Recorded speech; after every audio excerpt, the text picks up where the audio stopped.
selamat siang Mandala Lovers. Kita berjumpa lagi di edisi ke-8 bersama saya Sari. Dan edisi ini adalah edisi dengan tema Madrasah Inklusi Jayakan Negeri. Dan saya ucapkan terima kasih kepada teman-teman yang sudah menonton channel YouTube Mandua Sleman. Saya ucapkan terima kasih sebanyak-banyaknya. Dan jangan lupa untuk ajak teman atau keluarga untuk menonton tayangan edisi kali ini. Dan hari ini sudah hadir bersama saya narasumber yang luar biasa. Beliau adalah koordinator ULD sekaligus nih menjadi nominasi ASN Inklusi terbaik bersama saya, dan beliau adalah Ibu Suratini. Selamat siang. Selamat siang Bu Sari. Ya, dan di sebelah Bu Tini ya, saya panggilnya nggih. Ya. Di sebelah Ibu Tini sudah ada Egi. Nah, selamat siang Egi. Selamat siang Bu. Nah, Egi ini juga merupakan siswa difabel yang berprestasi. Betul ya Mas ya? Ya. Masih malu-malu nih. Oke, Bu Tini boleh silakan disapa terlebih dahulu teman-teman yang sudah menonton channel YouTube Mandua Sleman. Baik, selamat siang Mandala Lovers. Perkenalkan saya Ibu Suratini. Saya guru di Mandua Sleman dengan tugas tambahan sebagai koordinator unit layanan difabel. Baik, silahkan Egi untuk sapa dulu teman-teman yang sudah menonton. Siang Mandala Lovers. Saksikan kami sampai akhir di podcast hari ini gitu. Oke, luar biasa. Saksikan pokoknya ya. Terus saksikan terus. Nah, Bu Tini, ini boleh dong diceritakan terlebih dahulu sebenarnya sejarah Mandua Sleman ini sebagai madrasah inklusi seperti apa? Baik, kalau kita berbicara sejarah, Mandua Sleman ini pada awalnya berdiri pada tahun 1968. Pada waktu itu madrasah berdiri atas nama PGALB tipe A. PGALB yang menerima siswa berkebutuhan khusus dengan hambatan penglihatan. Kemudian didirikan oleh salah satunya adalah Yakatunis. Pada waktu itu sekolahnya ada di Kampung Denokan sebelah belakang Mandua Sleman. Jadi kalau dilihat dari tahunnya, maka Mandua Sleman ini adalah yang menyelenggarakan pendidikan inklusif pertama di Indonesia. Boleh bangga kita ya. Betul. Mandua Sleman sebagai madrasah inklusif pertama di Indonesia. Wah, luar biasa sekali ya. Mas Egi, gimana rasanya di Mandua Sleman ini? Tadi terkait dengan Bu Tini menyampaikan bahwa ternyata Mandua Sleman ini bisa dikatakan mungkin paling tua kali ya Bu. Betul. Untuk menyelenggarakan pendidikan inklusi. Gimana Mas Egi? Kalau saya sih setuju sekali karena sekolah ini sangat memfasilitasi sekolah inklusi untuk anak-anak berkebutuhan khusus gitu. Oke, luar biasa. Untuk Bu Tini, pengalaman seperti apa sih yang Ibu miliki selama membersamai pendidikan inklusi di Mandua Sleman ini? Baik. Waduh, kalau berbicara pengalaman banyak banget ya. Tugas tambahan sebagai koordinator unit layanan difabel itu diberikan di tahun 2020. Pada waktu itu buat saya awam, tapi alhamdulillah kesempatan pelatihan, belajar terbuka lebar, sehingga dari situ saya mulai mengenal pendidikan inklusif itu seperti apa. Pengalaman yang pasti itu kita jadi paham pendidikan inklusif itu apa, yang intinya kita akan memberikan pendidikan yang setara bagi semua anak usia pendidikan tanpa terkecuali. Kemudian untuk Mandua Sleman sebagai madrasah pertama yang ada di Indonesia berkomitmen untuk menyelenggarakan pendidikan inklusi ini sebaik-baiknya. Pengalaman lain yang tidak kalah seru adalah kita mengenal banyak orang yang sama-sama berkomitmen di pendidikan inklusif. Nah, kenal dengan banyak orang ini juga menambah pengetahuan, menambah wawasan, menambah jejaring. Jadi seperti itu. Oke. Ya. Dan pengalaman ini didapatkan secara langsung ya Bu ya? Betul Istilahnya sekali. tidak hanya sekedar pelatihan teori segala macam, tapi kita benar-benar sudah tahu ini gimana caranya membersamai anak secara langsung, praktek melihat langsung gitu. Iya, betul sekali. Dan itu yang dirasakan gitu ya. Baik, tapi apa motivasi Ibu sebenarnya semangat untuk membersamai anak-anak? Mengenal anak-anak berkebutuhan khusus itu buat saya ada tantangan tersendiri. Motivasi saya di awal menerima tugas tambahan berusaha untuk totalitas dengan tugas tambahan itu. Kemudian tugas tambahannya sebagai koordinator unit layanan difabel, mengenal anak-anak berkebutuhan khusus, ada sebuah hal yang ingin kita capai, mendorong mereka untuk mandiri, berdaya, dan bermartabat. Itu motivasi kami berikutnya yang kami gaungkan di unit layanan difabel. Intinya bagaimana anak-anak berkebutuhan khusus ini bisa 3 hal yang tadi itu. Wow, luar Jadi, biasa. Mandiri, berdaya, dan bermartabat. Ya. Luar biasa ini. Nah, Mas Agi, tentunya kan kalau Bu Tini ini sudah memberikan apa ya istilahnya, membersamai teman-teman yang difabel gitu. Apa yang Mas Agi rasakan ketika sudah di Mandua Sleman ini? Boleh diceritakan dong, Mas?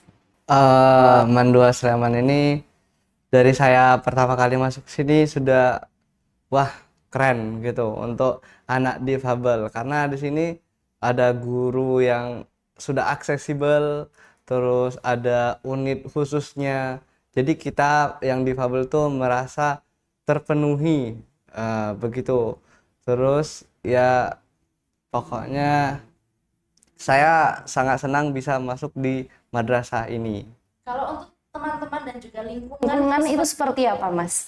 Untuk lingkungannya itu apa? Teman-temannya itu baik semua dan nggak ada istilahnya untuk membuli anak difabel gitu. Karena mereka juga sudah dikenalkan sebelum mereka benar-benar belajar di sini, dan ada ini apa namanya, sahabat difabel namanya. Oh iya, sahabat inklusi. Sahabat inklusi. Oke, artinya ini yang membantu juga ya, Mas Egi ya? Ya, bantu. Oke, dan betul-betul sudah dirasakan Mas Egi nih. Betul. Alhamdulillah. Nah, banyak madrasah sebenarnya yang ingin menerima siswa difabel ya, Bu Tini ya. Betul. Kemudian langkah apa yang harus dilakukan madrasah ini yang ingin menerima siswa difabel?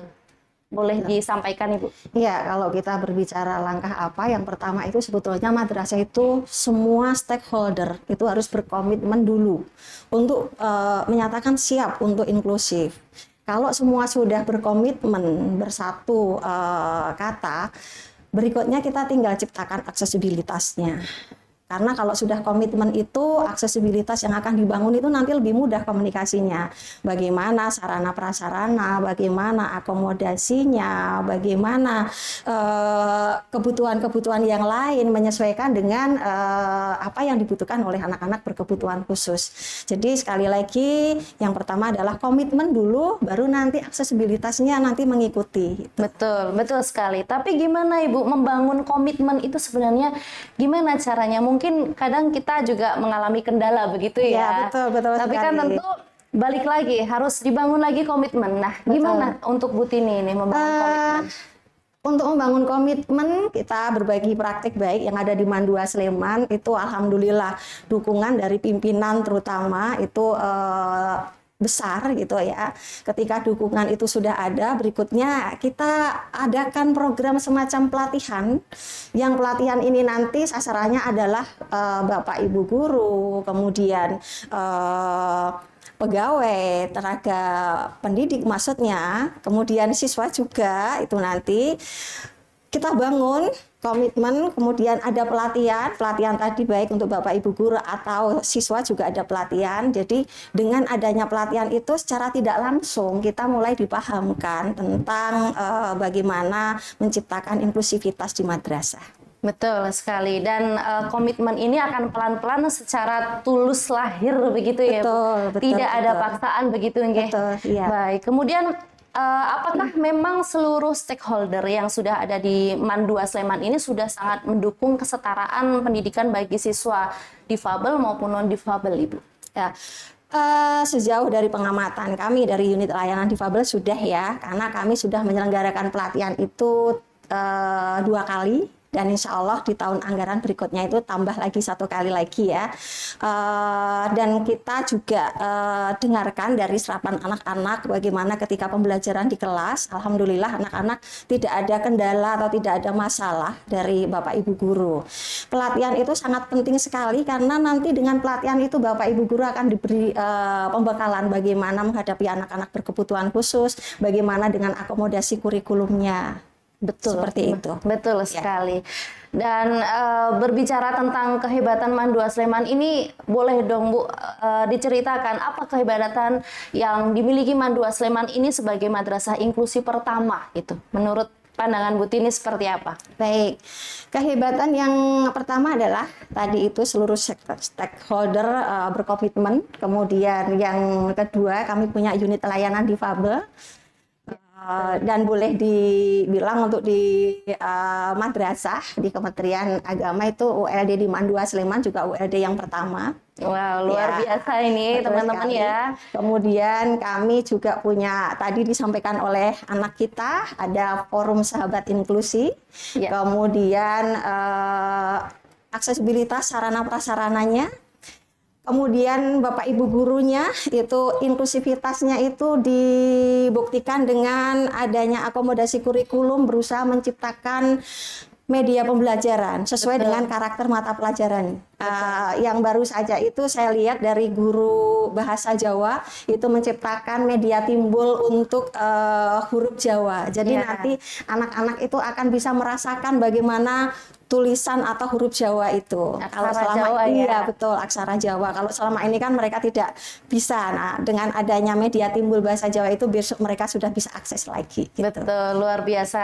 Artinya kemudian tumbuh lahir dengan sendirinya guru-guru mata pelajaran ini untuk menyesuaikan gitu ya Bu. Betul, ya? betul. Mata pelajaran ini kok dirasa sulit, kemudian apa nih yang seharusnya dilakukan gitu. Oh ternyata Betul. mengganti medianya begitu Iya, ya. betul. Gimana Mas Egi yang dirasakan? Apakah memang betul program pendidikan madrasah inklusi ini yang dibangun selama ini oleh Bu Tini dan juga tim ULD itu apakah sudah dirasakan gitu?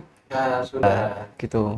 Apa boleh disampaikan apa contoh program yang mungkin sudah dirasakan Mas Egi gitu? Kalau saya sendiri kami di Fabel itu kan ada ULD. ULD itu menyelenggarakan kayak pelatihan Al-Quran Braille sama ada consulting itu di komputer bicara. Oh NVDA. NVDA dan JOS. Oh ya, menggunakan aplikasi tertentu untuk mendukung gitu ya. Iya. Berarti ada dua ya. Sebenarnya untuk yang netra ini ada layanannya begitu ya, Ibu? Betul, betul. Layanan kompensatoris yang sudah dirasakan untuk memenuhi kebutuhannya juga. Betul. Oke, ada tadi disebutkan Mas Egi, Al-Quran, Braille sama IT ya berarti ya Mas ya. IT untuk difabel. Dan sampai saat ini sudah mendapat manfaatnya Mas Egi? Sudah bisa apa dong? Sudah bisa baca Al-Quran sambil dibaca sambil bisa dihafal sendiri. Terus untuk IT-nya bisa mengetik, bisa mengerjakan soal Word ataupun Excel. Wow, luar biasa.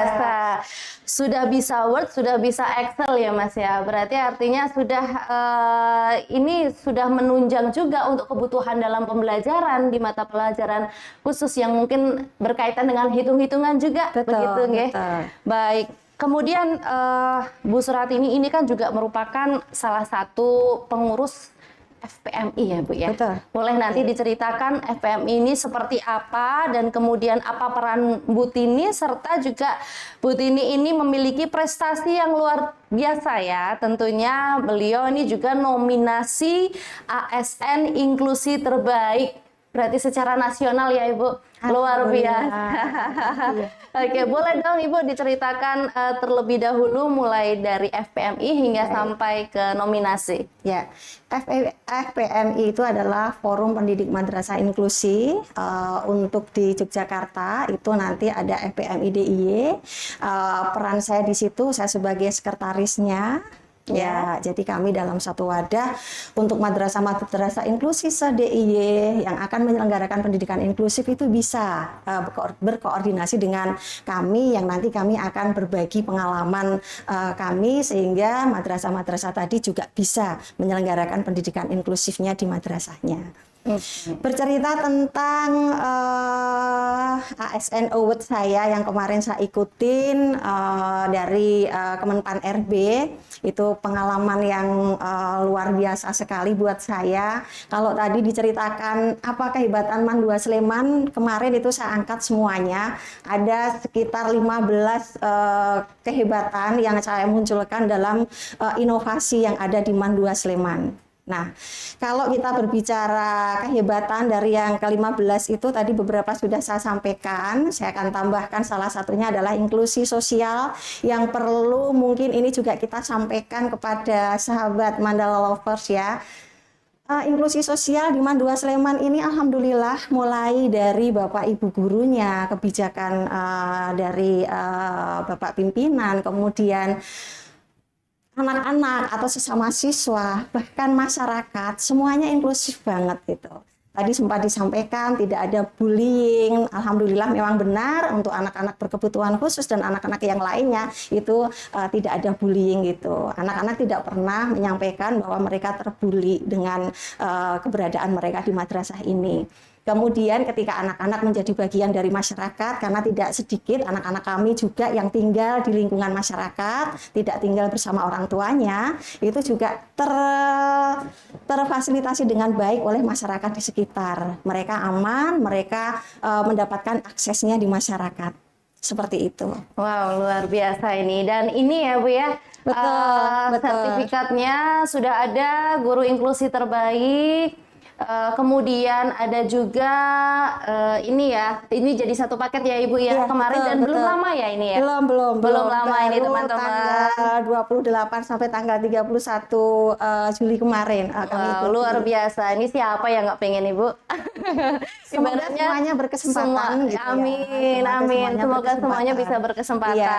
Nah, siapa tahu gimana Ibu? Untuk 15 inovasi yang ada di MAN 2 Sleman nanti bisa dilihat di YouTube-nya ya. Oke. Ya, jadi sudah kami bagi semuanya Ya. di kanal YouTube Kemenak. Nanti bisa disaksikan apa saja 15 inovasi yang ada di MAN 2 Sleman gitu. Oke, luar biasa. Silahkan saksikan ya teman-teman yang sudah menonton ini di YouTube Kemenak ya Ibu betul, ya. iya. Di YouTube Kemenak terkait dengan inovasi tadi ya, 15 hal yang terkait dengan pendidikan madrasah inklusi. Iya, Di betul. khususnya ada di MAN 2 Sleman. Ini luar biasa loh. Mas Agi, nah ini kan juga berprestasi juga ya. Nanti juga prestasinya ini semoga bisa ke taraf nasional juga ini Mas Egi ya. Oke, kemudian Ibu tips dan triknya serta strategi apa yang bisa dilakukan ini supaya menjadi ASN nominasi terbaik yang bisa menginspirasi banyak orang tentunya. Kalau trip itu suka dengan tantangan ya, suka dengan sesuatu yang baru. Oke, Jadi baik. ketika dikasih tugas tambahan sebagai koordinator unit layanan difabel, saya tertantang, nih anak mau kita apain gitu. Ya, jadi kita suka dengan tantangan, kita buat rencana kerja dengan orientasi pada peningkatan anak-anak dari sisi tumbuh kembangnya, dari sisi prestasinya. Jadi itu motivasi bagaimana mengantar mereka tipsnya ya. Jadi bagaimana kita menciptakan program yang nanti program ini bisa mengantar anak-anak untuk 3 hal tadi itu, yaitu mandiri, berdaya dan bermartabat. Oke, luar biasa. Mas Egi, ini kan Mas Egi kan juga aktif organisasi ya, kemudian sekaligus juga berprestasi begitu kan di Myres sama atletik. Boleh diceritakan dong, Mas Egi, silakan. Jadi saya itu untuk kelas 10 sampai kelas 11 saat ini masih mengikuti untuk di organisasi OSIS begitu, dan sekarang saat ini kami sedang mengadakan atau melakukan penelitian di Myres. Sekarang lagi masuk 30 besar secara nasional. Luar biasa. bisa masuk 30 besar nasional betul ya. sekali. Itu luar biasa sekali loh Ibu. Artinya sudah membuktikan juga ini bahwa siswa difabel itu juga mampu. Ya Mas ya. Kemudian untuk atletiknya seperti apa Mas? Di atletik saya itu bergabung dengan NVC. NVC itu kayak KONI gitu, tapi untuk difabel. Semua difabel ditampung di situ. Nah, saya mengikuti atletik untuk lomba tahun 2025. Lagi melakukan pelatihan sehari Senin sama Kamis di Mandala Krida. Wah, luar biasa. Nah, ini dua-duanya berarti sedang berjuang ya Mas ya? Atletik dan juga Myres. Ini luar biasa loh. Biasanya kalau anak itu akan ada kecenderungan yang penelitian ya, hanya penelitian saja. Dia nggak akan bisa fokus ke olahraga. Tapi ini Mas Egy ini sudah membuktikan bahwa ternyata siswa difabel netra pun dia bisa fokus di penelitian maupun juga fokus di olahraga. Itu luar biasa. Bagaimana bagi waktunya Mas Egy? Untuk bagi waktunya itu kan kalau atletik kan sudah ada harinya dari pelatihnya gitu. Terus ya jadi kita bisa menyesuaikan karena di situ sudah ada pelatihan secara khusus gitu untuk atletik. Terus untuk penelitiannya itu juga ada di madrasah ini ada ekskul riset yang kita bisa ikuti. Nanti bisa daftar di situ dan kalau ada kompetisi-kompetisi dari luar ataupun kayak Myres ini nanti akan kita dipilih dari madrasah itu sendiri gitu. Oke, luar biasa. Dan sangat mendukung ya Mas ya. Mendukung sekali. Nah, salah satu bentuk dukungannya ini tentu memberikan dispensasi, betul nggih? Betul, betul. Ya, dispensasi waktu untuk pelatihan di riset maupun juga di atletik ya Mas ya. Betul. Boleh menambahkan sedikit? Boleh, Jadi boleh begini, silakan Ibu. Alhamdulillah program madrasah itu sangat mendukung untuk anak-anak ini berprestasi, baik itu yang difabel atau non difabel. Ini menjadi kesempatan yang sangat baik bagi ULD untuk bagaimana mendorong anak-anak ini berprestasi. Betul. Akhirnya kami bekerja sama dengan berbagai pihak yang di situ nanti ada anak-anak kami berkesempatan untuk mengikuti penggalian bakat minatnya dan kesempatan mereka berprestasi. Seperti tadi yang disampaikan untuk olahraganya, ini kami bekerja sama dengan NPC. Ya. Jadi polanya nanti NPC itu yang akan memfasilitasi untuk latihan dan sebagainya. Nanti kami akan memberikan aksesibilitas, dispensasi agar anak-anak bisa mengikuti kegiatan di sana. Kami akan berkoordinasi dengan pengelola madrasah, dengan Bapak Ibu guru terkait dengan anak-anak kami yang mengikuti kegiatan di luar. Dan semuanya memberikan dukungan sehingga anaknya juga ternyata enjoy sekali mengikuti kegiatan untuk pencapaian prestasinya. Wow, luar biasa. Dan kami kerjasamanya juga dengan banyak pihak. Kami bekerja sama dengan lembaga yang menyediakan pelatihan bagi anak-anak berkebutuhan khusus. Biasanya ada pelatihan yang berbasis digital, ada pelatihan yang berbasis keterampilan. Itu kami ikutkan anak-anak gitu. Jadi tinggal kami nanti akan diinformasikan, ada undangan, kami proses perizinannya, kami antarkan. Jadi anak-anak bisa mengikuti setiap kegiatan yang diberikan oleh mitra kerja kami gitu. Oke, dan memang kalau ingin madrasah maju, kemarin di edisi kemarin ya, memang kalau untuk madrasah maju itu harus juga menjalin kerjasama istilahnya. Betul, betul. Kita tidak bisa berdiri sendiri, madrasah maju sendiri, tentu harus membutuhkan tangan-tangan lain begitu ya untuk maju. Nah, yang sekarang sedang kita barusan lakukan itu juga asesmen. Asesmen poin penting untuk anak berkebutuhan khusus itu ada di asesmen. Karena dari asesmen ini kita bisa mengetahui bakat, minat, potensi yang bisa kita kembangkan di anak-anak gitu.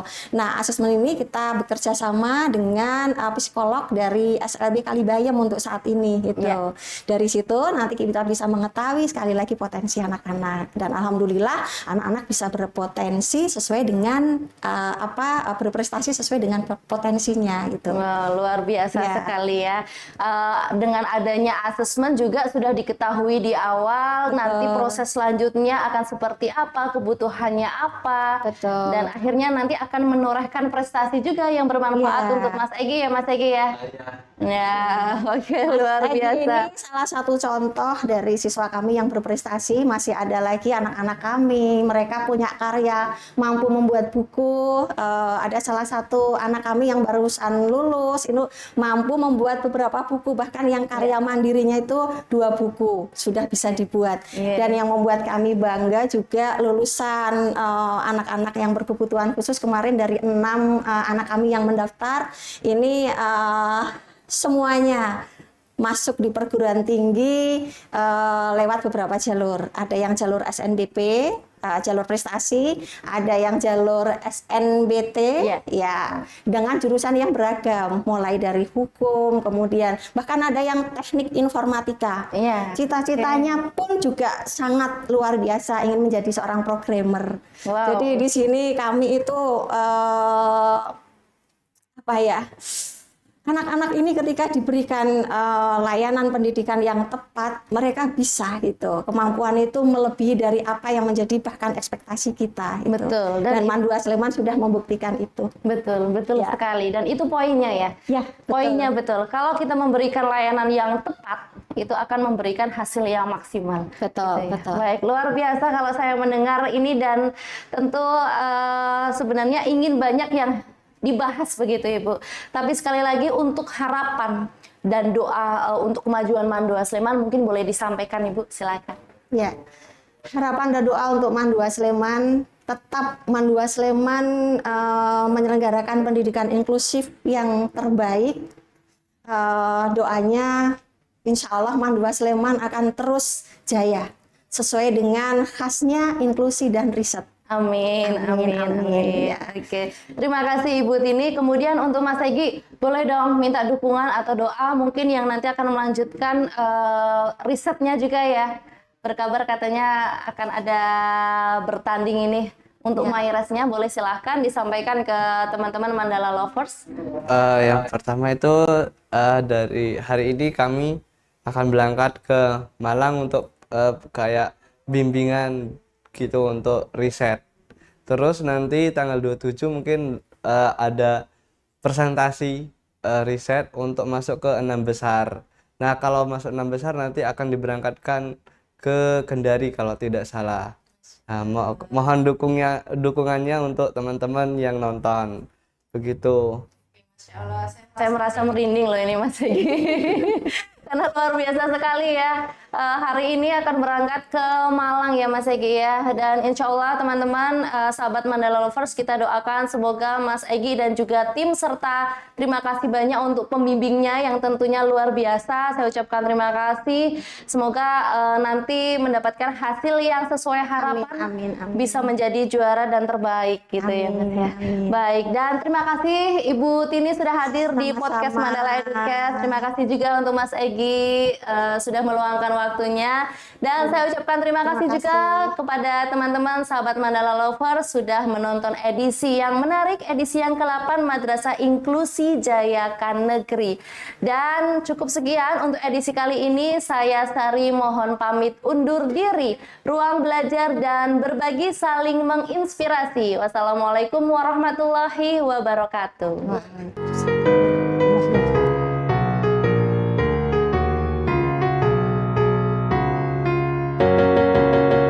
Madrasah Aliyah Negeri 2 Sleman mengabdi tugas yang mulia, menanamkan jiwa insan yang